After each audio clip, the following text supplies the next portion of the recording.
He didn't speak. He didn't beg. He simply stood. 3 legs trembling, ribs showing, and a scar running down his back like a story no one wanted to read. The crowd turned away. The gavel was ready to fall. But then, one man in the shadows raised his hand. No name, no words, just a quiet stranger and a broken dog. And what happened next would ripple far beyond that dusty auction barn. Fairbanks, Alaska, in late October was the kind of cold that didn't just bite, it settled. It clung to your bones and whispered into your joints that winter had already won. The sky was a dull pewter sheet, unbroken by sun, and snow had begun its quiet siege over the northern fields. Wind rolled in soft but constant gusts, dragging powdered snow across the open land like smoke on a battlefield. At the edge of town, beside a gravel road dusted in ice, stood the worn red barn of the Fairbanks livestock auction. Inside, the air was thick with the heat of too many bodies in too little space. Ranchers in oil-stained jackets, boots thudding against concrete, tobacco breath, and the unmistakable scent of wet wool and livestock. Buyers called out numbers like soldiers barking orders. But in a moment, everything slowed. They brought the dog in quietly through a side gate, as if ashamed to show him. He limped heavily, a 6-year-old male German shepherd with a coat the color of tarnished brass and soot, tangled and matted with dried blood and old scars. His right hind leg dragged with every step, useless from an injury that had long since stopped healing. Along his spine, near the shoulder blades, ran a set of parallel ridges. Keloid scarring where fur had never grown back. The auctioneer didn't bother reading out his weight. "Lot 429, he called, his voice uncharacteristically unsure. Male, 6 years, no bite record, no papers. Take him as is. Silence. The crowd, once rowdy, now murmured like a hive losing interest. At the center of it, the dog, whose name no one knew yet, stood motionless. His amber eyes scanned the crowd without hope or defiance, only the flat, practiced gaze of something that had learned not to expect kindness. He didn't whine, he didn't flinch. He merely stood on 3 legs, ribs visible, tail low but not tucked, as though this humiliation was just one more bead on a long rosary of pain. The auctioneer cleared his throat, coughed once, and looked to the side. Opening bid at 10, he tried again. No response. A ranch hand muttered, "Ain't worth the feed." Another said, "Looks like he bid a fence and lost." A third spat tobacco on the ground. "Should have put him down." Seconds passed. The gavel lifted. Then a hand rose. Not high, not flamboyant, just steady, just enough to be seen, like a branch refusing to break under snow. It came from the back corner of the barn, where the light hung low and the crowd thinned out. Heads turned, some squinted, most didn't recognize the man. His name was Harlan Beckett, though no one called him that anymore except the VA. 62, tall and broad-shouldered even after decades of hard winters, his body moved like someone who had once been carved from steel and had only recently started to rust. He wore a wool-lined denim coat, faded nearly to gray, and his boots bore the unmistakable saltwear of tundra and time. His short-cropped gray hair was flattened by a knit cap pulled low over his ears, and his face was weathered. Deeply lined, sun-creased, with eyes so pale blue they looked almost silver in the cold light. There was a scar on his left jaw, long and faint like something old and carefully forgotten. He didn't speak, he didn't raise his voice, he only nodded once. The gavel dropped. Sold. Gasps. Confused mutters. Someone whispered, "That guy's not from here." Another said, "Why would he take that one?" But Harlan said nothing. He stepped forward through the crowd, moving slow but without hesitation. As he approached, the dog looked up. Not with hope, but with the cautious neutrality of a creature too tired to run and too proud to cower. They stopped a foot apart. Harlan knelt, slowly, like someone who still respected the sacredness of silence. He didn't reach out. Instead, he simply rested his hand palm down on the cold floor between them. A gesture not of command, but of invitation. The dog's ears twitched. He shifted weight, a near imperceptible lean, and pressed the edge of his muzzle into the man's open hand. It wasn't theatrical. No music swelled. No one clapped. but the moment cracked something open in the stale air, someone near the auction entrance.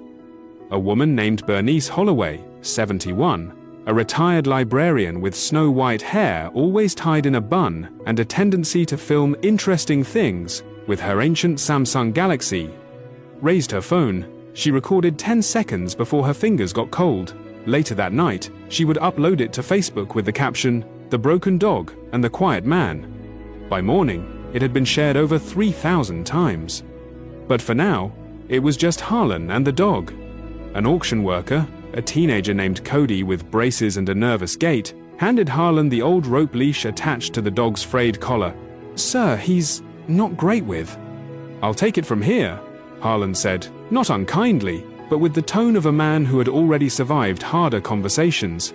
He didn't tug the leash. He simply stood, gave it a light touch, and turned. The dog followed, limping, silent, but he followed. Outside, snow had begun to fall again, gentle flakes catching in Harlan's beard. He opened the passenger side of a battered 1992 Chevy Silverado and laid down an old wool blanket across the seat. The dog paused, glanced at him, and then climbed in, slow, but without resistance. Harlan shut the door carefully. For a long second, he looked through the glass at the animal now lying still in his truck. No words, just a nod.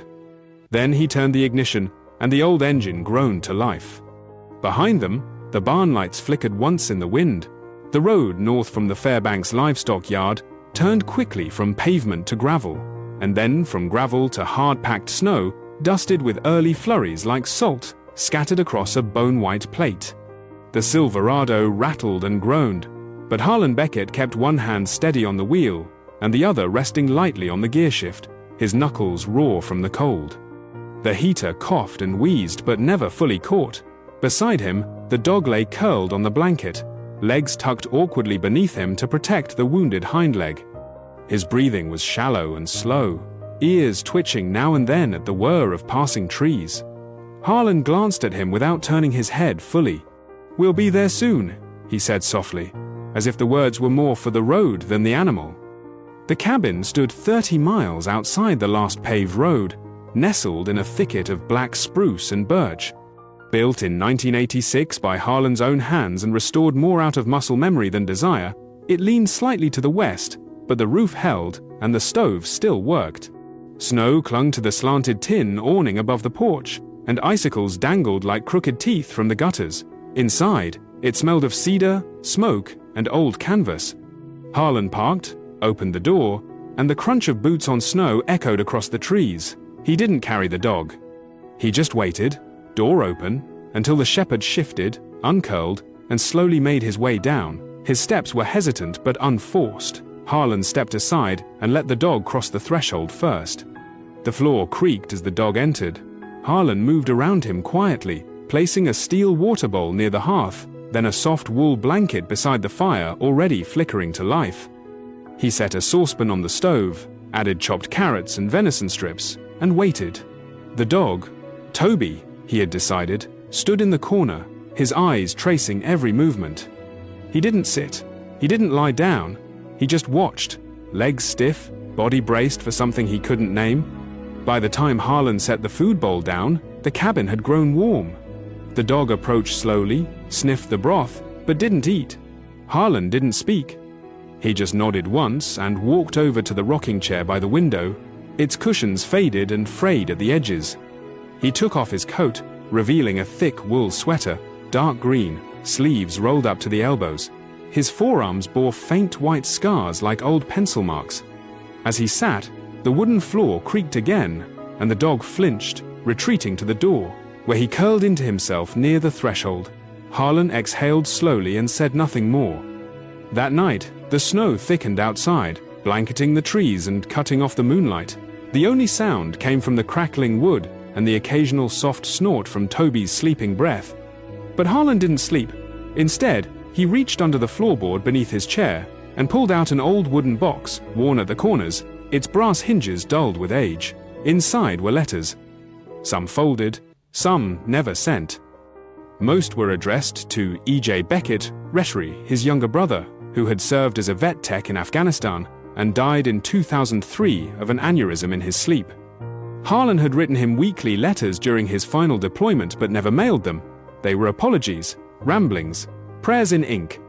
Beneath them lay an old black and white photograph of a dog, stockier than Toby, broad-chested, ears uneven. The name Axel was written in faded pencil on the back. Harlan stared at the image a long while. In his mind, he heard again the deep bark, the rush of paws on gravel, and the blast that had left only silence behind it. Axel had been his first partner during a classified transport op, a German shepherd trained for scent detection, who had saved his unit from a buried IED, but not himself. That image, Axel running full speed and then vanishing into flame and dust, had never left him. Sometimes Harlan thought the scar on his jaw wasn't from shrapnel, but from guilt trying to dig its way out.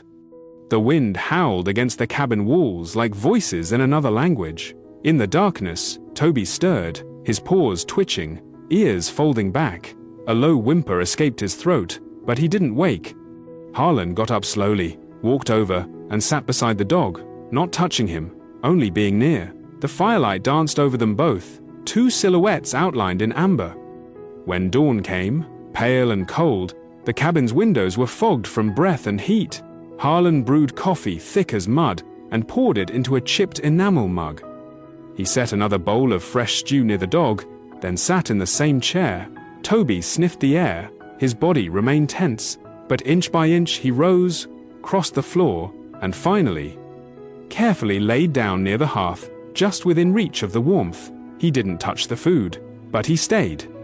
That afternoon, the wind died down, and the world outside seemed softer.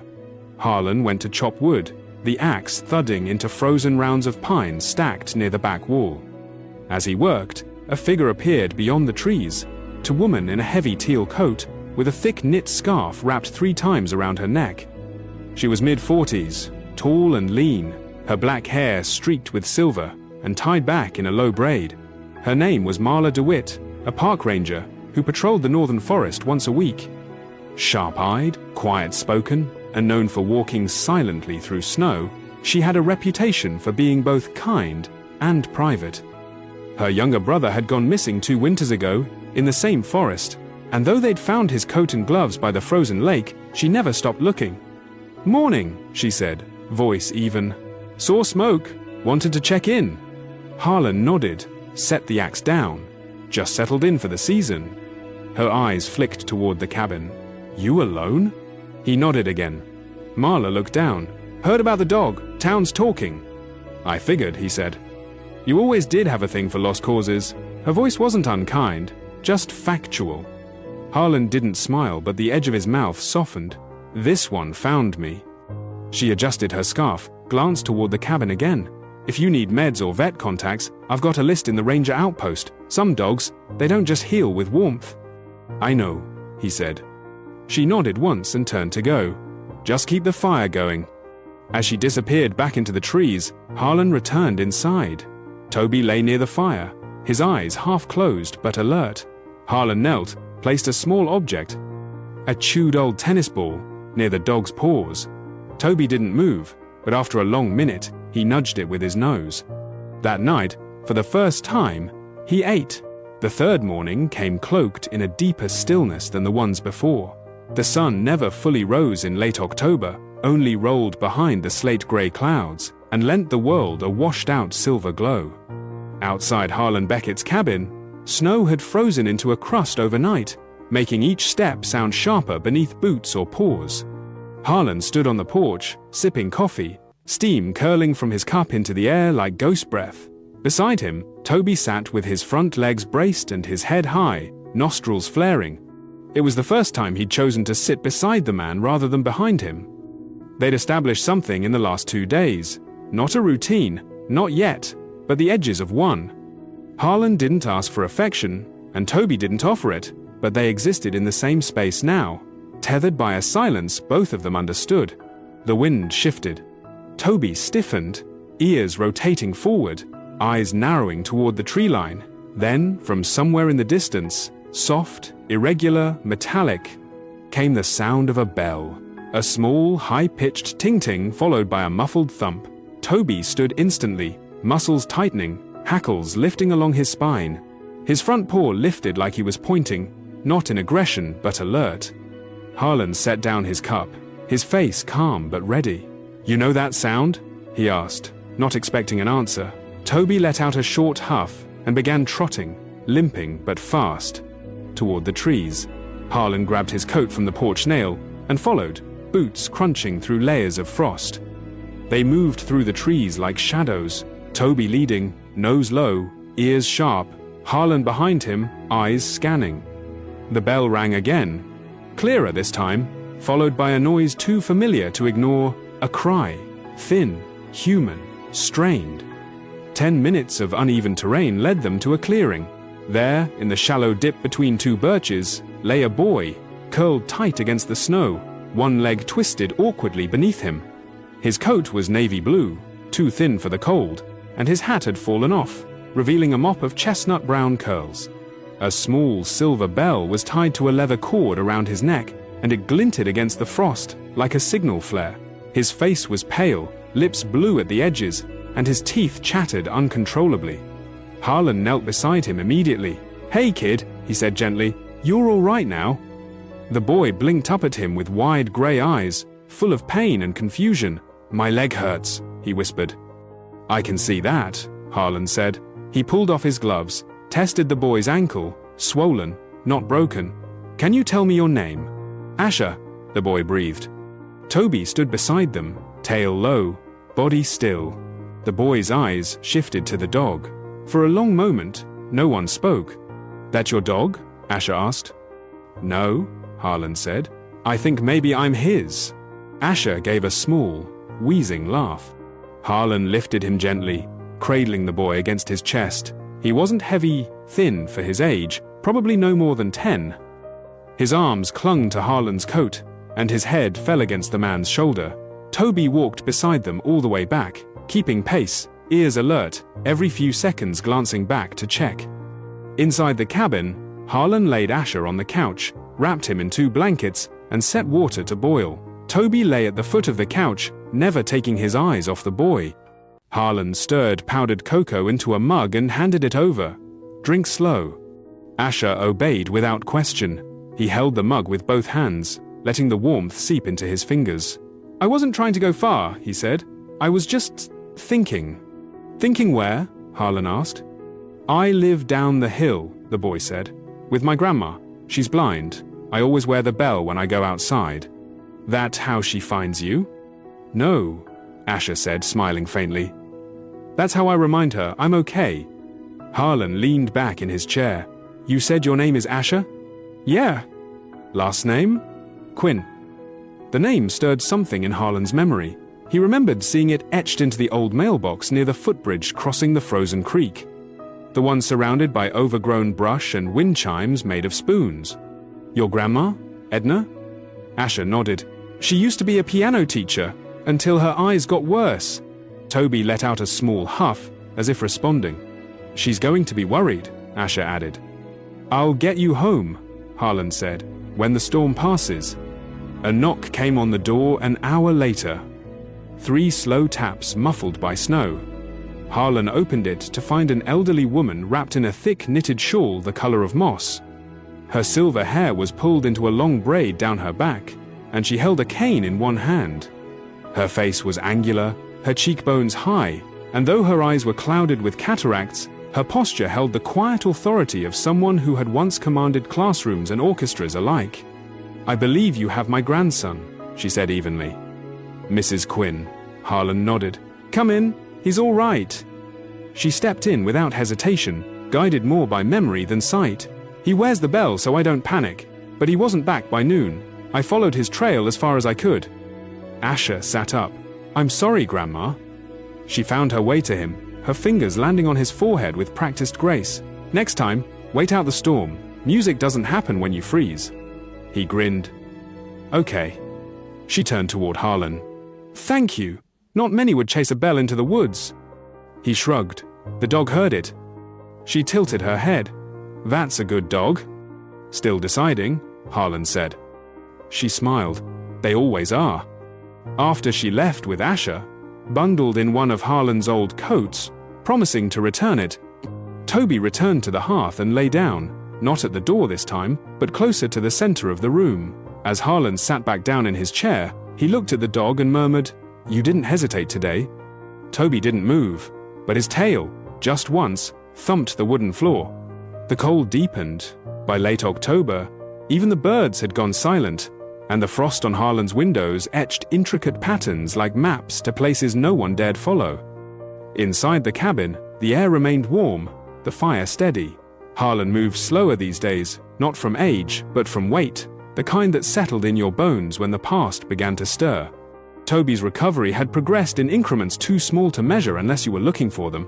He now drank water regularly, walked with less of a limp, and no longer flinched every time Harlan entered a room. But there were signs that didn't fade. At night, the dog would suddenly growl low, tail rigid, staring at nothing but the shadows under the windowsill. And every morning when Harlan tried brushing the thick coat along Toby's back legs, the dog would shiver, jerk away, or let out a sound that wasn't pain, it was fear.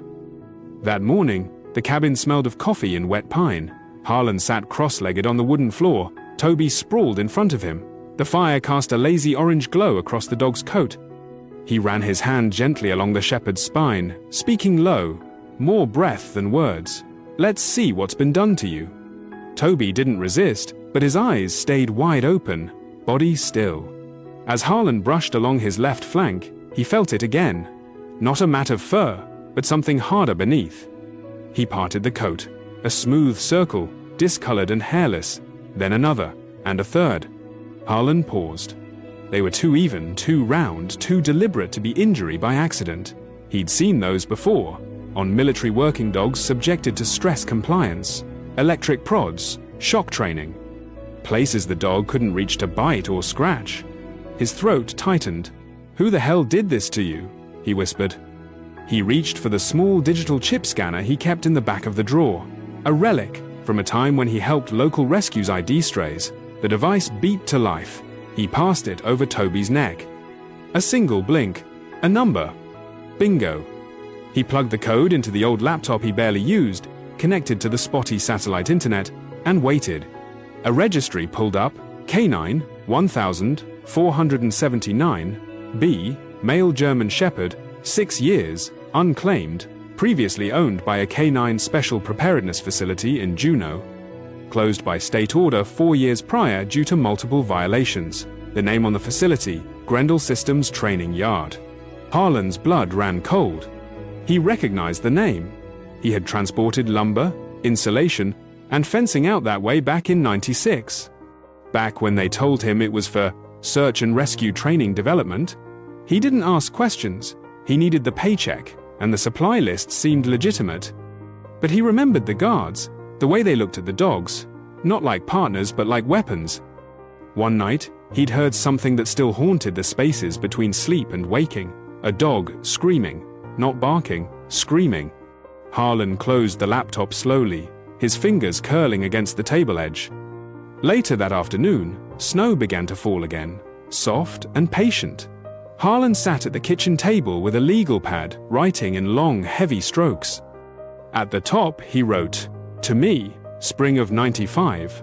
Below that, you were old enough to know. You saw the signs. You didn't ask. You told yourself it was just dogs. But Toby isn't just a dog. Neither was Axel, and neither were the others." He paused, then kept writing. Outside, Toby stirred in his sleep, let out a low whine, legs twitching as if he were running in dreams. Harlan rose and sat beside him. "You're safe here," he said quietly. But safe wasn't the same as healed. In the following days, the nightmares didn't stop. If anything, they worsened. One night, Toby woke snarling, teeth bared, body low to the floor. He didn't recognize Harlan for several seconds. But when he did, he whimpered and crawled toward the man, pressing his head against Harlan's knee like he was apologizing for something that wasn't his fault. Harlan knew then, whatever happened in Juneau hadn't been random, it had been routine. He began going through his old receipts, supply manifests, and contractor records. His filing system was primitive, boxes marked only by year and season. In a faded brown envelope dated August 1995, he found a delivery invoice, fencing materials, food-grade barrels, A generator. Client listed, Grendel Stye. He ran a finger over the signature line at the bottom. His own. The next morning, the snow had let up. Harlan walked to the mailbox half buried by drifts. Inside was a small postcard, the kind only one person ever sent him anymore. Marla DeWitt, the ranger, had left a note. Dropped by. No one answered. If you're still up there, watch the ridge. Mountain lion tracks seen near Sugarloaf Trail. Also, people have been asking about your dog. She didn't elaborate, but it meant something had spread. Word always did, in places this small. That evening he folded the letter to himself, sealed it in a plain envelope, and slipped it behind a loose plank in the cabin wall. He stared at the fire for a long time, and for the first time in years, he whispered aloud a name he had buried deep. Axel. Toby looked up, ears half lifted, as if the word carried a scent. Winter in Fairbanks didn't announce itself with blizzards or thunder. It settled like memory, quiet, heavy, relentless. The sky had turned to iron, and the ground lay buried beneath a soft, unyielding shroud. But inside the old cabin, where once there had only been silence, something else had taken root. Warmth, footsteps. A low bark in the morning. It began with a decision.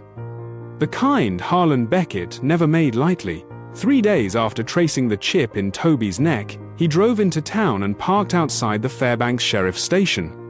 The building was squat, with peeling siding and a single dim porch light that blinked like it was unsure it wanted to stay awake. Sheriff Paula Redhawk met him on the steps. In her late 50s, tall and broad-shouldered, with a salt-streaked braid and skin tanned deep from decades outdoors, Paula was a woman of few words and fewer indulgences. She'd served 2 terms overseas as a military investigator before settling in Fairbanks to slow down, which in her case meant working 16-hour days instead of 20. Harlan handed over a file folder held together with an old rubber band. Inside, supply receipts, a copy of the scan registry, photos of the burns, a handwritten timeline. Paula flipped through them in silence. Then she looked up. "You want to make a report?" "No," Harlan said. "I want to make it stop." She nodded once. "This'll open some old wounds." They never closed. Paula took the file. "You keep the original copies?" "I burned them," he said. She didn't question it. The next morning, Harlan stood in the doorway of his cabin and stared out at the clearing behind it. It was little more than a patch of wind-scoured snow framed by skeletal trees, but in his mind's eye, he could see something else. Fencing, kennels, heat lamps, running dogs. Not a prison. Not a shelter. Something in between, a place where creatures like Toby, like Axel, could breathe again. It took 6 days to clear the ground, 3 more to haul in supplies.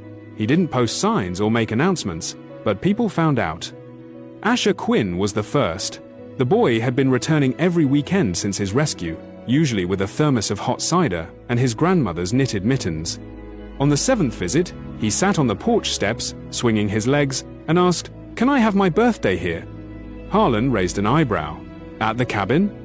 "No," Asher said. "At the ranch." Harlan blinked. "What ranch?" Asher grinned. "This one."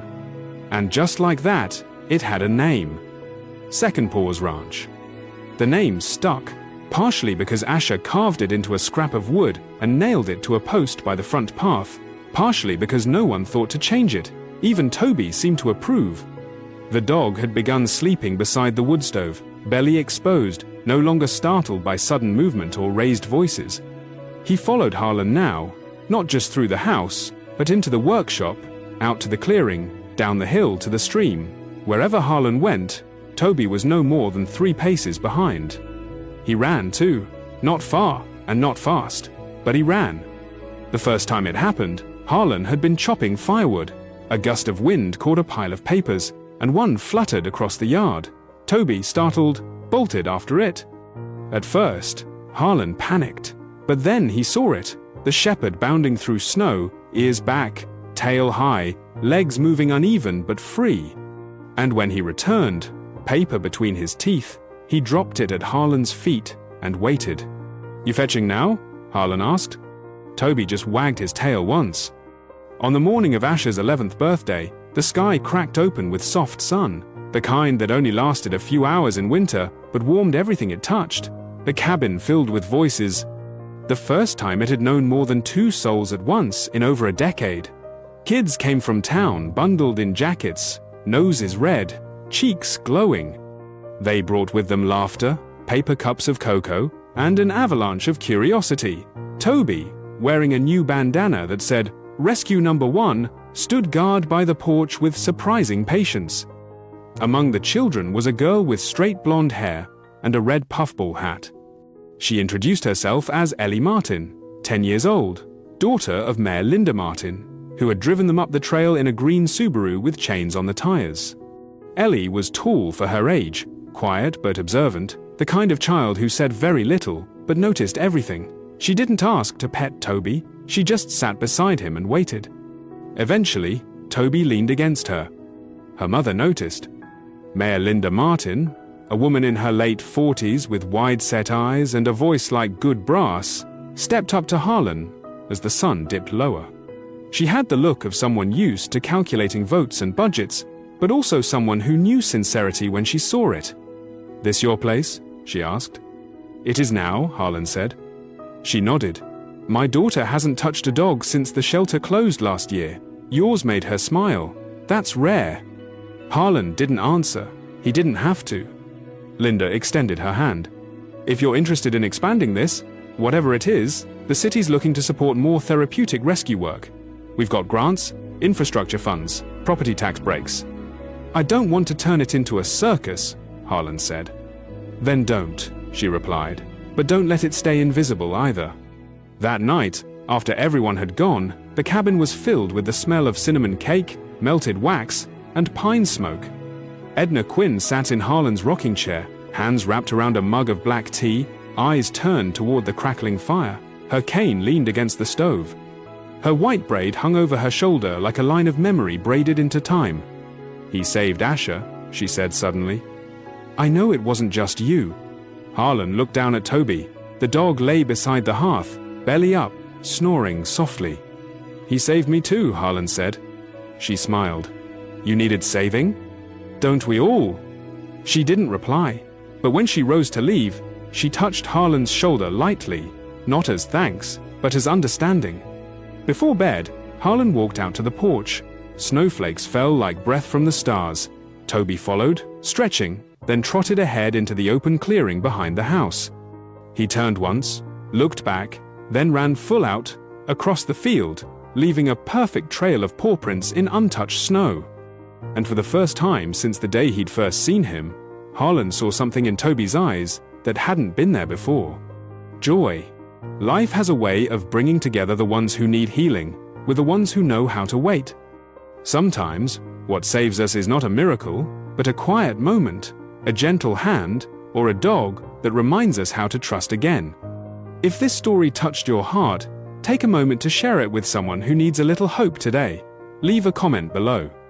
We'd love to hear where you're watching from, or if you've ever known a dog like Toby.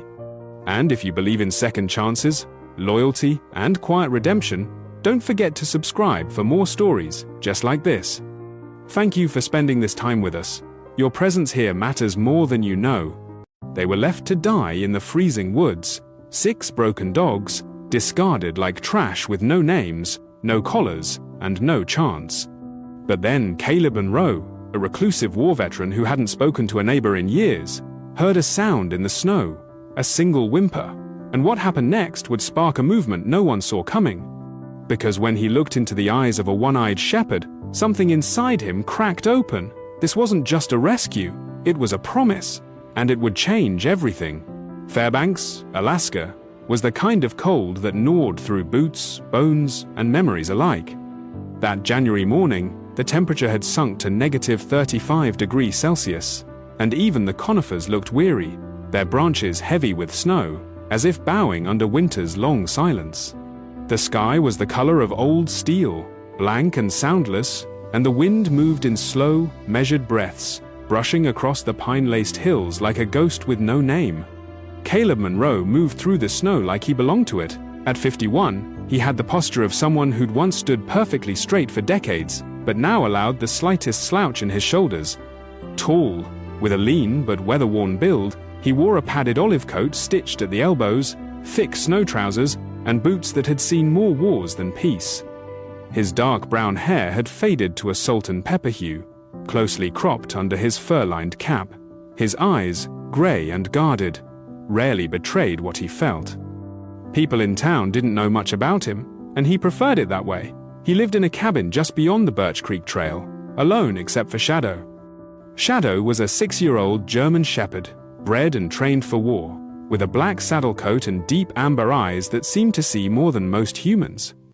His gait was steady, but his ears twitched at every distant sound. A branch cracking, snow shifting, something moving under ice. He had once pulled Caleb from a collapsed outpost in the mountains of Afghanistan. The scar across his left hind leg was proof, not a wound but a medal etched in flesh. That morning, Caleb and Shadow were meant to check the perimeter. Nothing more. He gripped the handle of his old wooden sled, loaded with chopped firewood, and followed the same route as he had every day for months.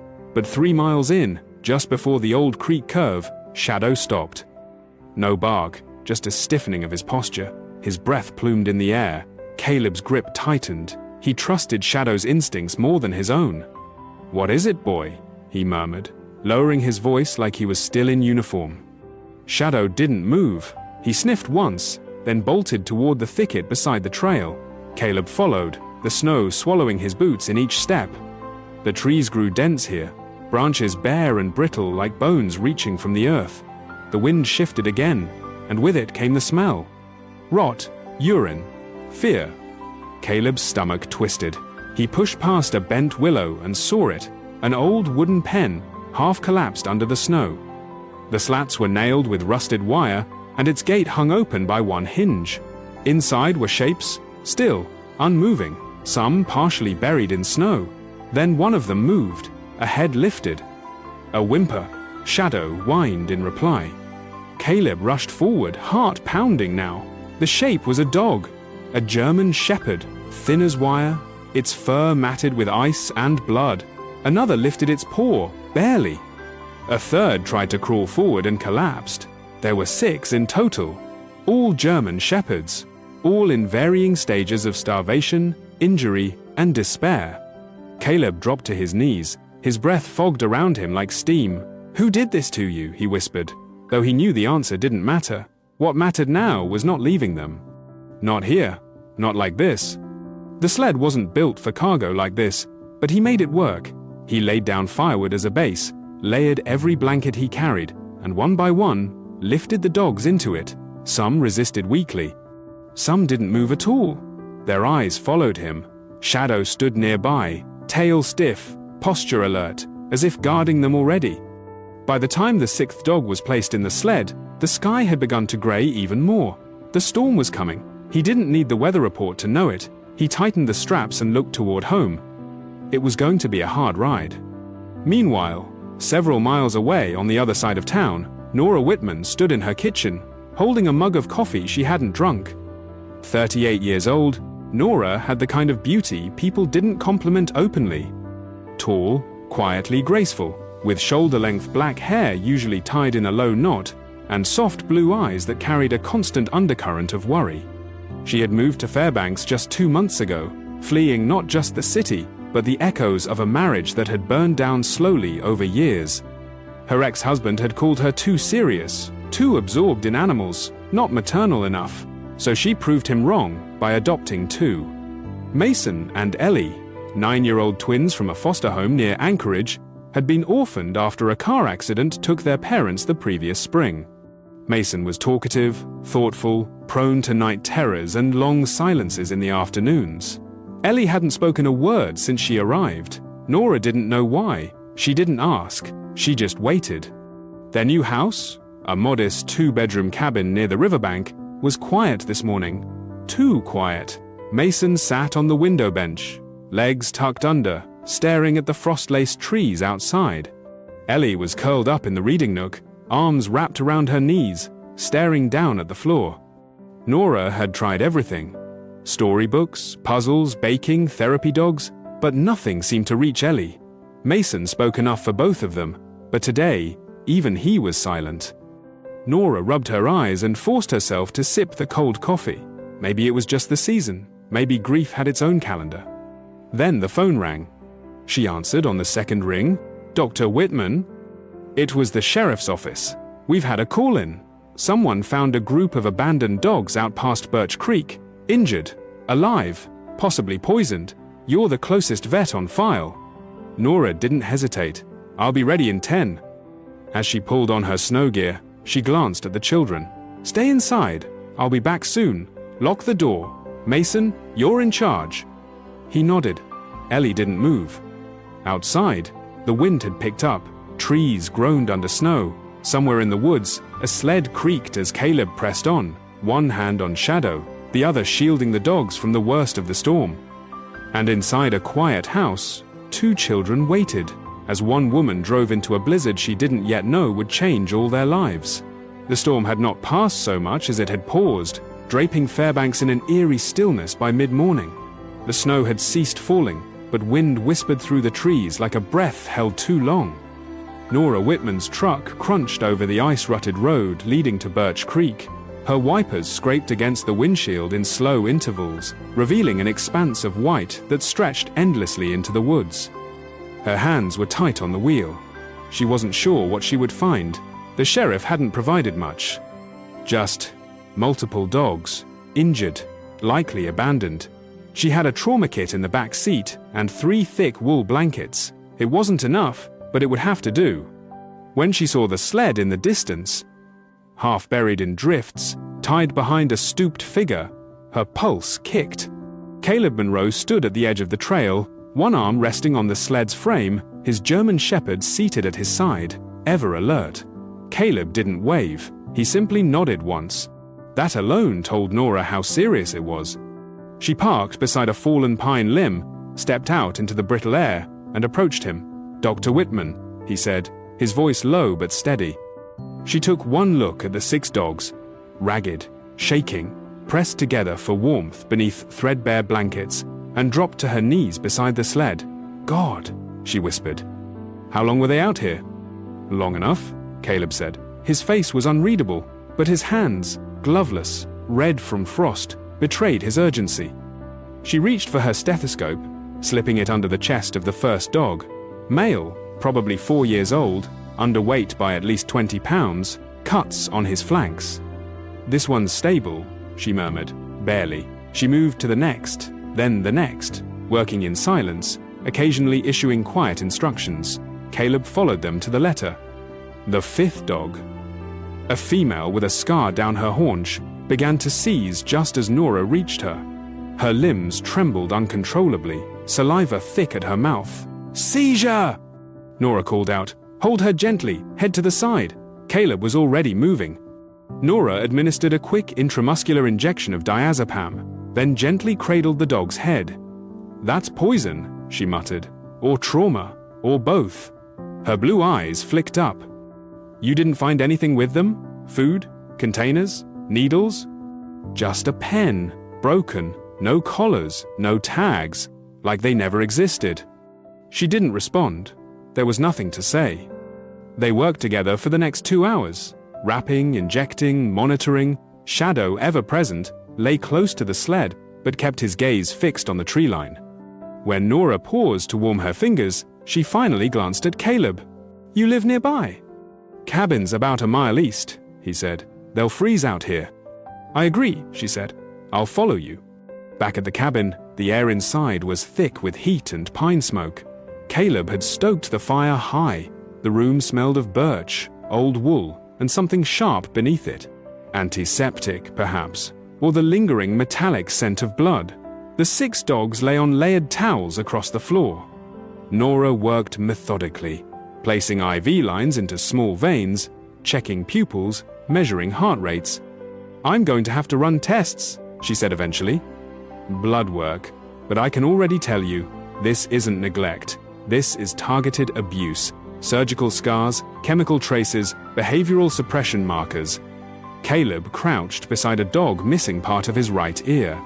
The dog flinched when touched, then curled into Caleb's thigh. "They were trained," he said flatly, "not gently." Nora looked at him for a long beat. "You've seen this before?" He gave a small nod. "In Kandahar, dogs used for security, some of them trained to fear, not trust. When they underperformed, they were discarded." Nora said nothing. But in that silence, something passed between them, mutual recognition perhaps, or simply shared grief. That night, as snow fell softly again outside, Caleb sat on the floor with a pencil and notepad. One by one, he looked at the dogs and assigned a name, names he hadn't spoken aloud in years. The male who had growled weakly but stayed alert, Ranger. The smallest, the one who trembled violently but never made a sound, Halo. The one with the blinded right eye, Echo. The long-limbed male with scars across both shoulders, Blitz. The wide-chested female with the seizure, Tundra. And the wiry lean one who curled his body around the others, protecting them as best he could, Vex. All names from a team he had once known, a team that didn't all make it home. Shadow watched Caleb closely but did not interfere. He knew the ritual. Naming was remembering. Across town, Nora returned home close to midnight. The porch light buzzed faintly, casting amber light across the snowbank where Mason had tried to build a fort the day before. Inside, the cabin was still. She removed her coat and boots quietly. Ellie was awake. The girl sat at the edge of the hallway, her arms wrapped tightly around her knees, oversized sweater bunching at her elbows. Her dark brown hair fell to her shoulders in soft waves. Her face, pale and solemn, turned slightly toward Nora, but her eyes didn't rise. Nora knelt down. "They're okay," she said. "The dogs. I think they'll make it." Ellie didn't respond, but her fingers loosened slightly. The next morning, sunlight peeked briefly through the clouds. At Caleb's cabin, the dogs stirred with small signs of life. Halo tried to lift her head. Blitz barked once in his sleep. Caleb brewed weak coffee, poured a cup for Nora when she arrived. "You came back," he said. She gave a tired half smile. "They're not out of the woods yet." Mason was with her. The boy had begged to come. "Just to help," he'd said. He had short, tousled hair and a habit of rubbing his left wrist when anxious. He was quiet at first, until he saw Echo. "That one's missing an eye," he whispered. "Still sees more than most," Caleb replied. Nora let Mason place water bowls and check temperatures. He listened carefully, asked thoughtful questions. It surprised her. Meanwhile, Ellie stayed behind, but she asked a question that evening. "Does the blind one have a name?" she asked softly as Nora tucked her in. Nora paused. "Echo," she said. Ellie nodded once, then curled under the blanket. The thaw, it seemed, had begun. The skies above Fairbanks had taken on the pale gold hue of late winter mornings, sunlight low and thin, casting long, tired shadows across the crusted snow. The cold hadn't relented, but the wind had softened, and with it came a sense of uneasy calm, the kind that arrives just before something stirs. Inside Caleb Monroe's cabin, the fire crackled quietly, casting flickering light across the floor where 6 battered dogs slept, stirred, or trembled. Tundra, the female who had suffered the worst seizure the day before, lay curled in the far corner. Her fur, once dulled by frost and blood, now bore patches of cleaner, warmer color thanks to the blankets and gentle hands that had cared for her. But warmth couldn't undo fear, and fear, deep, bone-etched, had made its nest in her. That night, the sky rumbled. It was the kind of thunder that rolled long and low like the growl of an angry earth, distant but inescapable. Tundra lifted her head, ears flicking once, her pupils dilated. Then she began to shake. Caleb saw it from across the room. He was stirring soup over the stove, Shadow lying at his feet, half asleep. The second thunderclap brought the storm inside. Tundra leapt up, wild-eyed, scrambling across the floor, knocking over a water bowl. Her claws scrambled against the wood as she lunged blindly toward the back wall. Anywhere, away. Caleb moved quickly, crouching to intercept her, but the panic was too deep, too fast. As he reached to soothe, her jaws snapped instinctively. Teeth caught his forearm, tore through his flannel sleeve, drew blood. She pulled back immediately, whimpering, tail tucked between her legs, curling into a ball. Shadow rose, tense but silent, standing between them. Caleb didn't yell. He didn't even flinch. He sat on the floor, arm bleeding, and slowly, so slowly, edged closer to her. "It's all right," he whispered. I know what it's like." Tundra's breath came in short, staccato bursts. Her eyes didn't meet his, but she didn't run again. He sat there for over an hour, never reaching for her, just letting her know he was there. Shadow eventually lay beside them both, his presence steady as stone. By morning, the wound on Caleb's arm was swollen but clean. Tundra hadn't moved much through the night, but she had pressed her back against the wall with slightly less tension, and that was something. Later that day, Nora arrived with more supplies. Antibiotics, bandages, and a look that said she knew something had happened. She was bundled in her usual dark wool coat, the fur-lined hood pulled back to reveal her dark hair braided and pinned low. Her eyes, though tired, had a depth that didn't invite pity, only understanding. She saw the bandage on Caleb's arm but didn't ask. Instead, she offered a quiet, "Need help changing it?" He nodded once.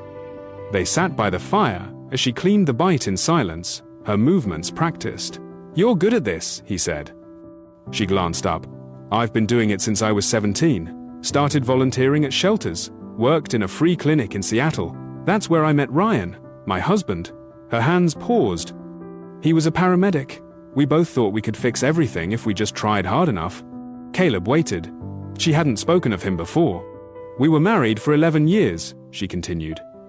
"No kids, always talked about it, but we were too busy saving everyone else. Then one winter, he was called out during a snowstorm. Car slid off the road. He never came back." She looked at the fire. "I didn't save him. Couldn't. After that, I couldn't stay in the city anymore. Too many sirens, too many ghosts." There was a long pause.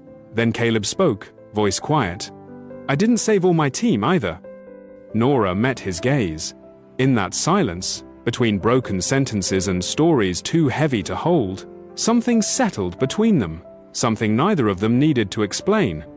Meanwhile, at Nora's home, Ellie had dragged a blanket and 3 books into the hallway where Echo was resting. The dog, with his clouded eye and curled ear, had taken to lying beside the heater vent. Ellie, still silent around most people, had begun to whisper to him. She read aloud from a story about a bear cub and a snowy mountain. Her voice was soft and halting, but real. At one point, Echo licked her hand. She laughed, a quick, surprised sound. Mason, peeking around the corner, didn't say anything. He just smiled and returned to filling water bowls like his mum had asked. Later that afternoon, an unexpected knock sounded on Nora's porch. A tall woman stood outside, holding a bundled canvas sack and a broad smile. Her name was June Callahan, a retired postal worker in her 60s who had lived in Fairbanks her entire life. Her shoulders were sturdy from years of lifting packages, and her short auburn hair was tucked beneath a knit beanie. "Heard from Reverend Thomas that you've got kids and dogs now," she said. "Figured you could use this." She handed over a small foldable wooden frame wrapped in a tarp. "Little tent I built for my grandkids last summer. Thought yours might like it." Nora was stunned but grateful. "That's very kind of you." June shrugged. Everyone deserves a place for secrets and stories. Together, Mason and Ellie helped set it up beside the back porch. It had enough space for 2 children, a blanket, and at least 1 patient German shepherd. Ellie hung a sign made from cardboard, "Dog and Secret House." By evening, she and Echo were curled inside, sharing a slice of peanut butter toast and a mystery novel. Mason, from a nearby snowbank, yelled out, "What's the password?" Ellie thought for a moment, then called back, "Echo." At Caleb's cabin, the night fell quietly. Each of the 6 rescue dogs had begun to show signs of subtle progress. Vex would now eat from a bowl without needing coaxing. Blitz no longer growled when anyone passed. Halo had begun to follow Caleb from room to room, cautious but curious. Caleb sat by the window, watching the stars. Shadow lay beside him, chin resting on Caleb's boot. Nora had left an hour earlier, but her presence still lingered. Along with the warmth of the fire, the smell of antiseptic, and something else, not quite peace, but its distant cousin. He looked down at Tundra, still curled in her spot, and said softly, "You're safe now." The wind moved across the snow like a lullaby. The morning light in Fairbanks came late and pale, spilling across the snow like a whisper instead of a greeting. Inside Caleb Monroe's cabin, the fire had burned low, casting amber glows along the pinewood floor. Echo, the one-eyed shepherd, lay by the stove where it was warmest. His breathing was shallow, too shallow. Caleb noticed it before breakfast. The dog's flank rose with effort, and when Caleb reached out to stroke his neck, he felt heat where there should have been none. Echo tried to stand, but his legs gave out. He collapsed onto his side with a whimper so faint, it made Caleb's heart stop. Shadow was at Caleb's side instantly, ears perked and body tense. Caleb knelt beside Echo, checking his gums, his belly, anything. The skin was jaundiced, the breath ragged. Something was very wrong. Caleb didn't wait. He wrapped Echo gently in the thickest wool blanket he had, carried him out to the truck, and drove through the frozen quiet straight to Nora's clinic. Nora met him at the back door, still in her thermal pajamas and heavy boots, her hair messily pinned up. She took one look at Echo and guided them inside without a word. The exam room smelled of antiseptic and cedar. Her hands moved with calm precision as she began tests: blood draw, temperature, reflex. After 20 minutes, she stood up slowly and looked Caleb in the eyes. "His liver's shutting down," she said. "Delayed toxicity from whatever he ingested before you found him. This isn't just trauma, it's systemic failure." "What does he need?" Caleb asked. "Fluids, 4 meds, intensive monitoring, a special diet, possibly transfusions, around-the-clock care for at least a week." He nodded. "What'll it cost?" She hesitated. "Realistically, at least $4,000, could be more." Caleb didn't flinch. "Do it. I'll try to get him into the Anchorage Rescue Hospital." "No," he cut in, voice low. "He stays here, with me, with you. I'll find the money." That afternoon, Caleb returned home, walked into his storage shed, and stood before a large, dust-covered tarp. Beneath it sat his 1989 Ski-Doo Tundra LT. His last connection to the long winters he once loved, the one machine that had carried him safely through dozens of storms. He had rebuilt it twice, repainted it by hand. It was more memory than machine. He listed it online for sale within the hour. Meanwhile, at Nora's home, Mason and Ellie were brushing Vex in the living room. Vex, once skittish and defensive, now rolled gently onto his side with every stroke. Mason noticed the worry in Nora's face when she returned from the clinic. "What happened?" he asked. "Echo's sick," she said softly. "Very sick." Ellie's lip trembled. She dropped the brush and ran to the hallway. Moments later, she came back with a piece of paper and a blue crayon. She sat cross-legged on the floor and began to draw. Slow, careful lines forming Echo's profile, his missing eye marked with a soft cloud. At the top, in block letters, she wrote, "Help save Echo." Mason lit up. "We could do a fundraiser." Nora looked at him. "How?"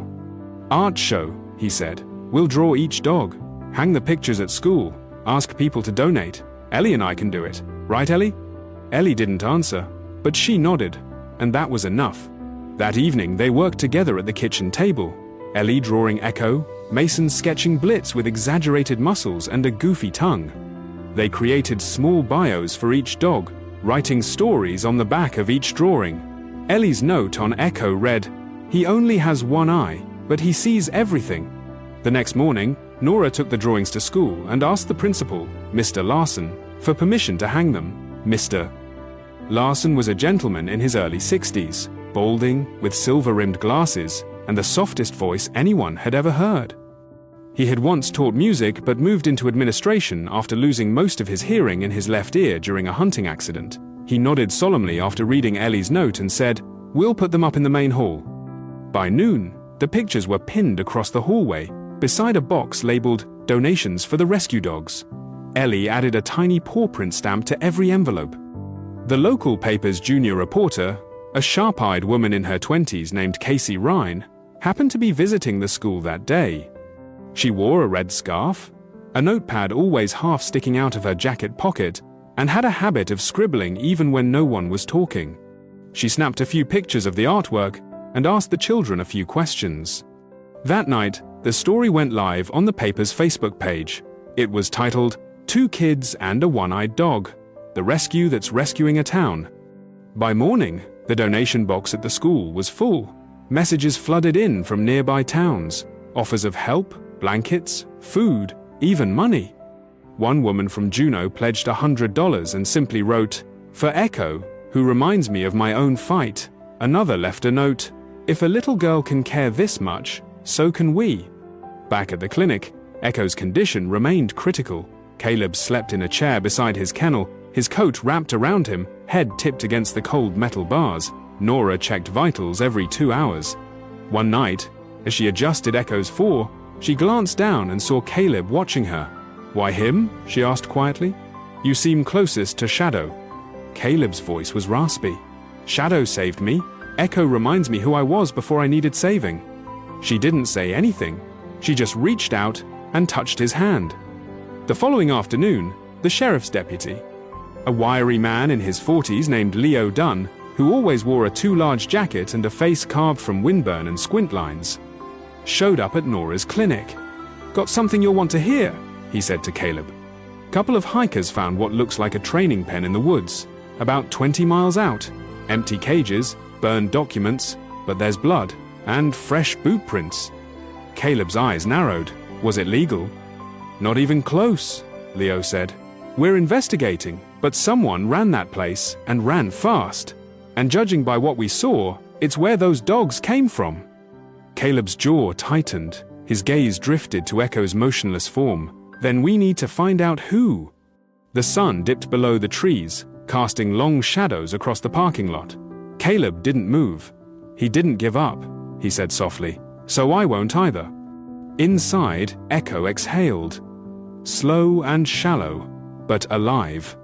The ice in Fairbanks had begun to melt. Not all at once, but slowly, cautiously, like it needed permission. The days were lengthening, the snowbanks shrinking. Patches of dark earth peeked through the white. Spring, in this corner of Alaska, came not with flowers but with softness, softer winds, softer light, and for Caleb Monroe, a softening heart. Echo survived.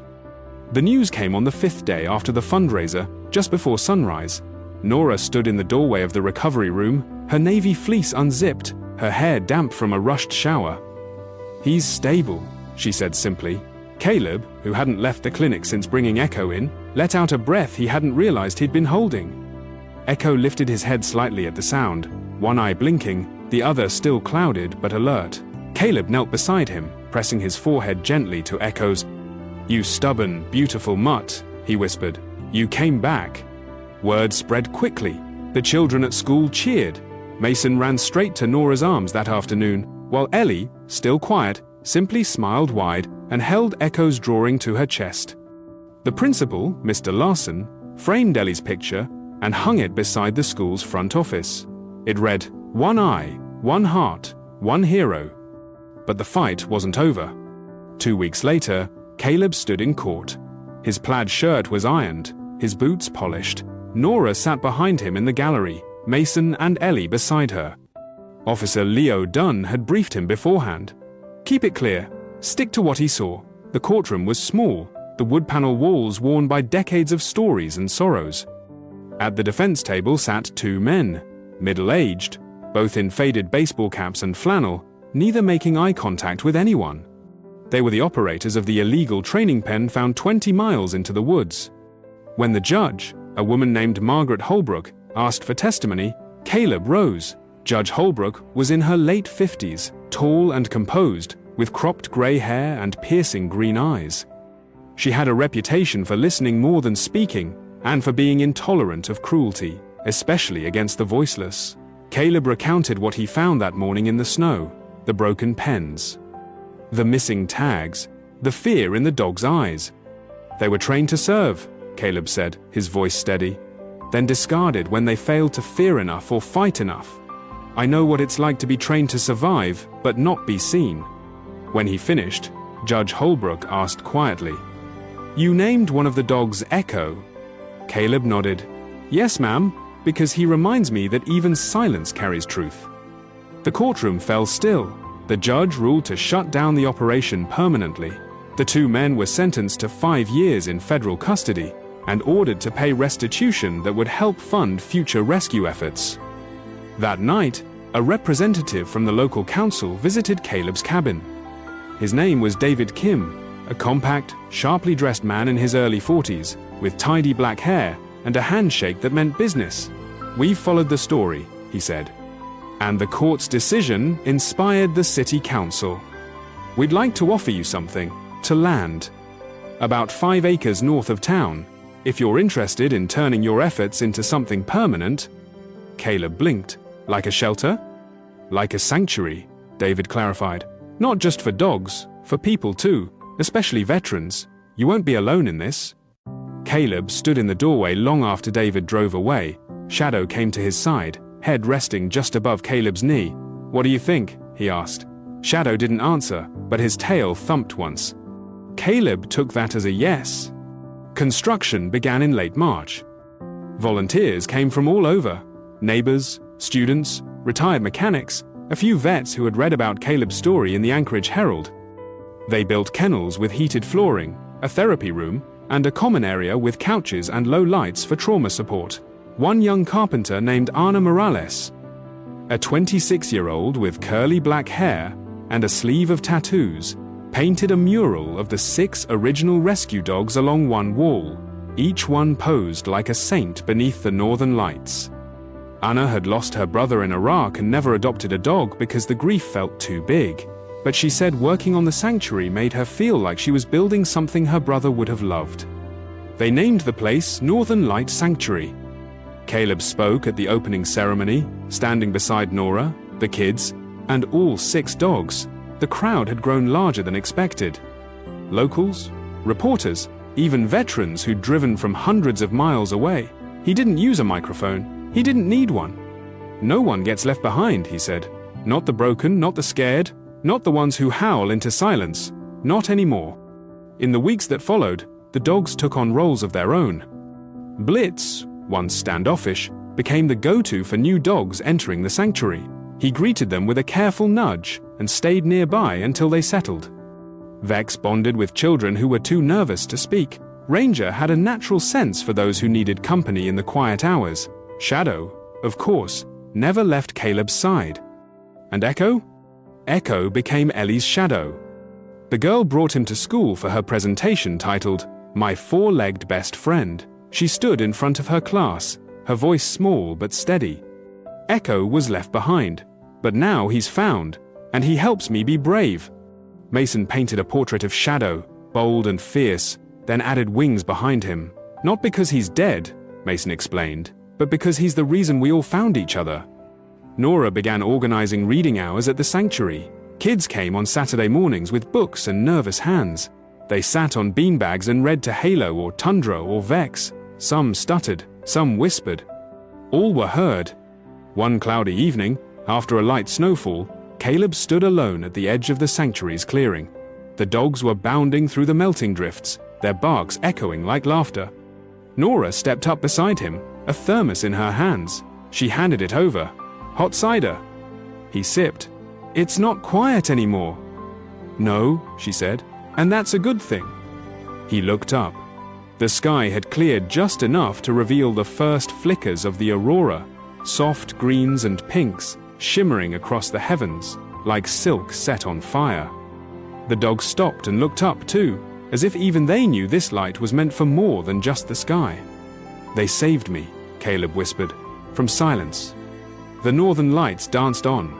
Sometimes, healing doesn't come in loud declarations or grand gestures. Sometimes, it comes quietly, in the shape of a paw, a shared silence, or the courage to care when no one else does.